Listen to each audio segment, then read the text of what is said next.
Standard 9 Gujarati workbook chapter 2 પરોપકારી મનુષ્યો વિદ્યા ગોરી રમણભાઈ નીલકંઠ। પહેલો પ્રશ્ન છે કે નીચેના પ્રશ્નોના સવિસ્તર ઉત્તર લખો। તો પહેલો પ્રશ્ન છે પરોપકારી મનુષ્યોની સલાહના પરિણામ વિશે લખો। તો સમાજમાં ઘણા પરોપકારી મનુષ્યો હોય છે। તેઓને કોઈને પણ વણમાગી સલાહ આપવાની આદત હોય છે। એની કોઈ સલાહ માંગતું નથી પણ વગર કામની સલાહ આપે છે। એવા પરોપકારી મનુષ્ય સમાજમાં ઘણા બધા છે।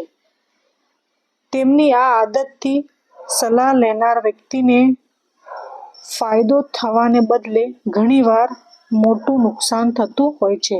કે જે સલાહ આપે છે ને જે સલાહ સાંભળે છે એ વ્યક્તિને ફાયદો તો નથી થતો પણ ઘણીવાર એવું થાય છે કે એને બદલે મોટું નુકસાન થઈ જાય છે। કારણ કે સલાહ આપનારને જે તે વિષયનું સંપૂર્ણ જ્ઞાન હોતું નથી। મતલબ જે સલાહ આપી રહી છે એને એ સલાહનું કોઈ જ્ઞાન નથી અને સલાહ આપી રહી છે। લેખકની શું થઈ હતું? આજણી થઈ હતી મટાડવા લોકોના વણ માંગેલા ઉપાય અજમાવ્યા। પરિણામે તેમનું દર્દ વધી ગયું। છેવટે નસ્તર મુકાવવું પડ્યું। નસ્તર યાને કટ આપવું પડ્યું। એને ફૂંસી ઉપર કાપો પાડ્યો। વણમાંગી સલાહ સ્વીકારવાને બદલે આપણે જે તે વિષયના નિષ્ણાતની સલાહ લેવી જોઈએ। આગળ આપેલું છે બીજું પ્રશ્ન, લેખકને આજની મટાડવા કોણે શી સલાહ આપી? કે લેખકની જે આજની થઈ હતી એને મટાડવા માટે કોણે સલાહ આપી ને શું સલાહ આપી? તો લેખકને આજની થઈ હતી ડાક્ટરે તમને તે છેડશો નહીં એમ કહ્યું। ડૉક્ટરે શું કહ્યું કે તમે આજણીને છેડશો નહીં, કશું કરવાની જરૂરત નથી એમ કહ્યું હતું ડૉક્ટરે। તો એને એક મિત્ર હશે લેખકનો, તેને કહ્યું કે તુવેરની દાળ ઘસીને ચોપડવા કહ્યું કે આજની ઉપર તુવેરની દાળ ઘસીને ચોપડી દો। એક દુકાનદાર હતો એને કીધું કે જવ ઘસીને ચોપડવાનું કહ્યું ને ચશ્માવાળાએ તેમને ગોગલ્સ પહેરવાની સલાહ આપી ને ઘરના જૂના મુનિમે કેસરની ગોળી નાખવાનું પછી ચોપડવાનું કહ્યું ને હજામે આજની પર સિંદૂર લગાડવાનું કહ્યું ને ઓફિસમાં એક ભાઈએ તો એક ટૂચકો બતાવ્યો અને એક ઉપાય બતાવ્યો કે આ રીતે ઉપાય કરવાનો છે। તો એ ઓફિસમાં એક વ્યક્તિએ શું ટૂચકો બતાવ્યો કે રાત પડે વાંઝણી સ્ત્રીને ઘરે અને વિધવા સ્ત્રીને ઘરે જઈને બારણા ખખડાવવા એ ટૂચકો બતાડ્યો ને ભૈયાજીએ ભાંગ પીવાનું કહ્યું ને ધોબીએ લવિંગ ઘસીને લગાડવાનું કહ્યું।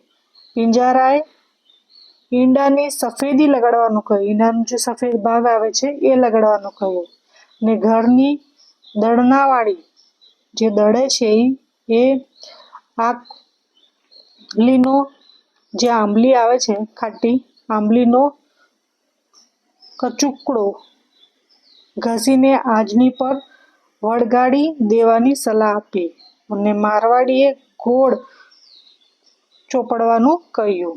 એક મિત્રએ કાંદાનો રસ લગાડવાનું કહ્યું। ફોઈએ એને જે લેખકની જે ફોઈ હતી એને શીરો ખાવાનું કહ્યું। ટપાલીએ અને વૃદ્ધ માસીએ પણ સલાહ આપી। આ બધાએ સલાહ આપી તો આ બધા ઉપાયોથી શું થયું? પીડા વધી ગઈ તો છેવટે ડાક્ટરને પાસે જઈને નસ્તર મુકાવવું પડ્યું। આગળ આપેલું છે બીજું પ્રશ્ન કે નીચેના પ્રશ્નોના 2-3 વાક્યોમાં ઉત્તર લખો। પહેલું પ્રશ્ન છે લેખકને શું થયું હતું ને ઘરના ડાક્ટરે તેમને શી સલાહ આપી? તો લેખકને આજણી થઈ હતી। ઘરના ડાક્ટરે તેમને સલાહ આપી કે આજની પર કોઈ લગાડવાની જરૂર નથી, પાકે એટલે નસ્તરથી ફોડી નાખીશું। તમને પીડા થાય તો પીવા માટેની દવા લખી આપી અને શેક કરવાનું કહ્યું. તો આ રીતે કહ્યું હતું ડૉક્ટરે લેખકને. બીજો પ્રશ્ન છે કે લેખકને આજની મટાડવા તેમના કુટુંબના મિત્રે શું કહ્યું? તો લેખકના આજની મટાડવા તેમના કુટુંબના મિત્રે કહ્યું કે દવા પીધે કંઈ થાય નહીં, તુવેરની દાળ ઘસીને ચોપડી દો એટલે આજની નરમ પડી જશે. તુવેરની દાળ ઘસીને ચોપડી દો તો આજની નરમ પડી જશે. આ સલાહ આપી હતી. ત્રીજો પ્રશ્ન છે કે લેખકને આજની મટાડવા જૂના મુનિમે અને હજામે કયો ઉપાય બતાવ્યો? તો લેખકના આજની મટાડવા માટે જૂના મુનિમે કેસર ઘોળીને આજની પર ચોપડવાનું કહ્યું. એ જ એનો રામબાણ ઈલાજ છે. હજામે સિંદૂર મંગાવી આજની પર દબાઈ દેવાનો ઉપાય બતાવ્યો. આ રીતે આજની મટાડવા માટે અનેક ઉપાયો બતાવ્યા હતા અલગ અલગ લોકોએ. તો લેખકને કોનો ઉપાય વધારે ગમ્યો અને શા માટે? અથવા કારણ આપો કે ફોઈનો ઉપાય લેખકને વધારે ગમ્યો. તો લેખકને વિધવા ફોઈએ લેખકને ઘી, ખાંડ, લોટનો શીરો બનાવીને ખાવાનો ઉપાય બતાવ્યો. તો ફોઈનું લાલ ચંડોળી જેવું શરીર જોતા તેમને એ ઉપાયનું વાસ્તવિકપણું સમજાયું. તેથી તેમને એ ઉપાય વધારે ગમ્યો. તો લેખકને એ ઉપાય વધારે ગમ્યો. આગળ છે પાંચમો પ્રશ્ન કે અંતે લેખકને આજની કેવી રીતે મટી? તો અંતે લેખક પાછા ડાક્ટરની પાસે ગયા. તેમના અસિસ્ટન્ટ દવાઓનો ડુંગર સાફ કર્યો. એટલે જે અનેક દવા એના આંખો ઉપર લગાડી, કેસર ઘોળીને લગાડ્યું, બીજું તુવેરની દાળ ઘસીને લગાડી, જે લગાડી હતી એ સબ એને આંખ ઉપરથી સાફ કર્યું. ને ડાક્ટરે આજની પર નસ્તર મૂક્યું ને લેખકને તેનાથી આરામ થયો. આગળ આપેલું છે ત્રીજો પ્રશ્ન.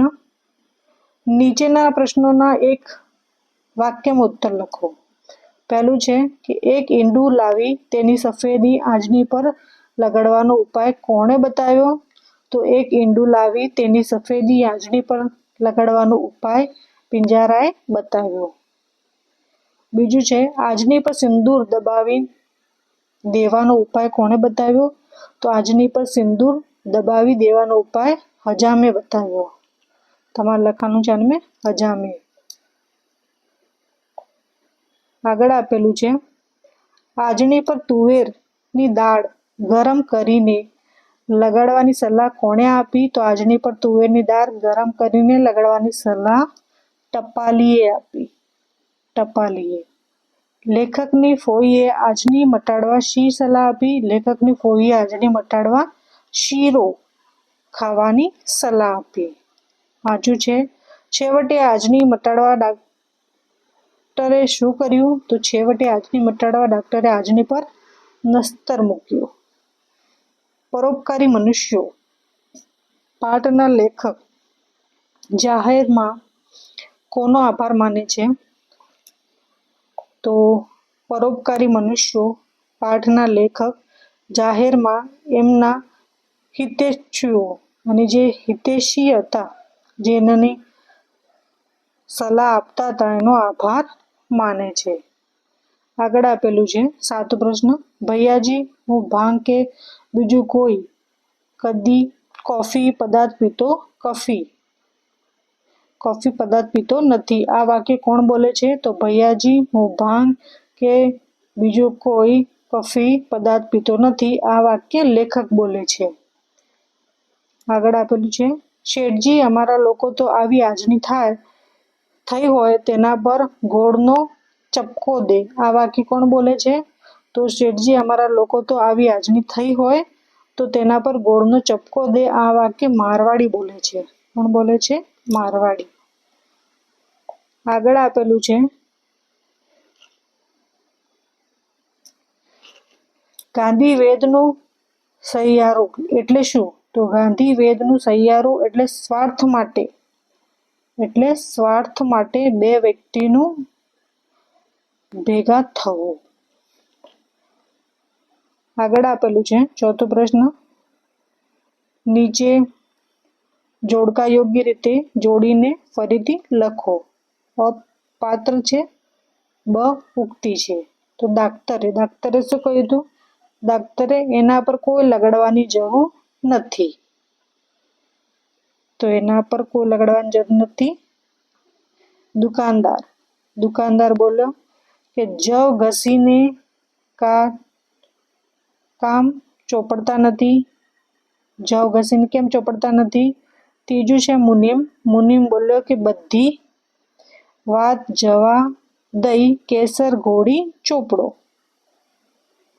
હજામ શું કહે છે? કે સૌ કરતા સિંદૂર મંગાવી દાબીતો.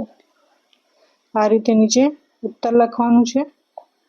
આગળ આપેલું છે, ક્રોસમાં આપેલા વિકલ્પોમાંથી યોગ્ય વિકલ્પ પસંદ કરીને ખાલી જગ્યા પૂરો. તો આ ક્રોસમાં આપેલા છે વિકલ્પ. પરોપકારી મનુષ્યો પાઠનો સાહિત્ય પ્રકાર હાસ્ય નિબંધ છે. વિદ્યાબેન નીલકંઠ રચિત કૃતિ પરોપકારી મનુષ્યો છે. લેખકના વૃદ્ધ માસીએ આજણી પર ચંદન ઘસીને ચોપડવાનું કહ્યું. આગળ છે છઠ્ઠો પ્રશ્ન, નીચે આપેલા વિધાનો ખરા છે કે ખોટા તે જણાવો. માસીએ બતાવેલો આજણી મટાડવાનો ઉપાય લેખકને ગમ્યો તો ખોટું, નથી ગમ્યો. આગળ આપેલું છે બીજો પ્રશ્ન, ઘરની દળનાવાળીએ આજણી પર આંબલીનો કચુકો ઘસીને વળગાડવાનો ઉપાય સૂચવ્યો છે તો ખરું છે. હા, ઉપાય બતાવ્યો તો એને. છેવટે લેખકને દાક્તર પાસે નસ્તર મૂકવાથી જ આજણી મટી તો હા બી ખરું છે, રાઈટ છે. આગળ આપેલું છે વ્યાકરણ में છે સાચો સમાનાર્થી શબ્દ શોધીને લખો. વ્યાકરણ છે, સમાનાર્થી શબ્દ કરવાનું છે. હિતેચ્છુ યાની શુભેચ્છક, જે શુભેચ્છક છે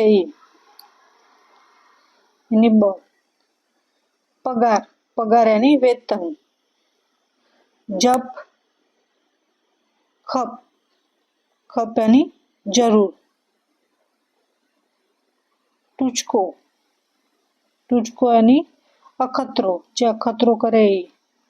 દોસ્તાર યાની મિત્ર. ઈલાજ ની ઉપાય. આ રીતે સમાનાર્થી શબ્દ કરવાના છે. આગળ આપેલા છે વિરુદ્ધાર્થી શબ્દ. બીજું, સાચો વિરુદ્ધાર્થી શબ્દ શોધીને લખો.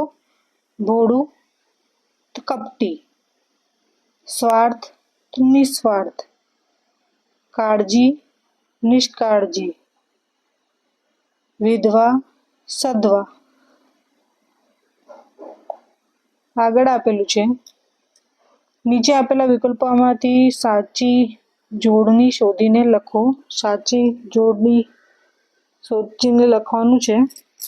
પહેલું છે સહિયારું, તો આ રીતે લખવાનું સહિયારું, ક વાળું. વિલાયત. ત્રીજું છે પિંજારો ઓર હિતેચ્છુ. આ રીતે કરવાનું છે. આગળ આપેલું છે, નીચે આપેલા વિકલ્પોમાંથી સાચો કોષક્રમ શોધીને લખો. તો સાચો આ છે, બ વાળો. આજણી, કાળજી, કાંદો, ગોળ, મારવાડી, રામબાણ. લિંગ શબ્દ ઓળખાવો. પુરલિંગ શબ્દ ઓળખાવો. પુરલિંગ શબ્દ ઓળખાવાનો છે તો મારવાડી પુરલિંગ થશે. સ્ત્રીલિંગ શબ્દ ઓળખાવો તો કોડી સ્ત્રીલિંગ થશે. ને નપુંસકલિંગ શબ્દ ઓળખાવાનો છે તો ઘી નપુંસકલિંગ છે શબ્દ. આગળ આપેલું છે છઠ્ઠો પ્રશ્ન કે નીચેના શબ્દોનું બહુવચન જણાવો. બહુવચન. પૂજો તો પૂજા, પૂળો પૂળા, બારણું બારણા. સાધુ નીચે આપેલા વાક્યોમાંથી અનુંગ શોધો. અનુંગ શોધવાનું છે કે મારા દુઃખોનો ભાર ઓછો થયો. દુઃખોનો નો આવશે, દુઃખોનો નો. તેમનો જાહેરમાં આભાર માનવાની તક લઉં છું. માનવાની માં ને ની. નીચેના વાક્યોમાં યોગ્ય અનુંગ મૂકી વાક્ય ફરીથી લખો. દવાવાળા ડાક્ટરનો પગાર આપે છે, તો દવાવાળાઓ ડાક્ટરોને પગાર આપે છે. આ રીતે ને લખવાનું છે ને ઓ લખવાનું છે. ત્યાં ને લખવાનું છે. આગળ આપેલું છે 8 પ્રશ્ન. નીચે આપેલા વાક્યોમાંથી નામયોગી શોધો. વિનય પેન વડે પ્રશ્નોના ઉત્તર લખતો હતો, તો વડે. આંખની બાજુ પર એક નાની ડુંગળી બની રહી હતી, તો આંખની બાજુ પર આવશે નામયોગી પર. નીચે 9 પ્રશ્ન. નીચે આપેલા શબ્દોની કઈ સંધિ યોગ્ય રીતે છોડેલી છે તે જણાવો. સ્વાર્થ में स्व प्लस अर्थ. हितेच्छु हित प्लस इच्छु.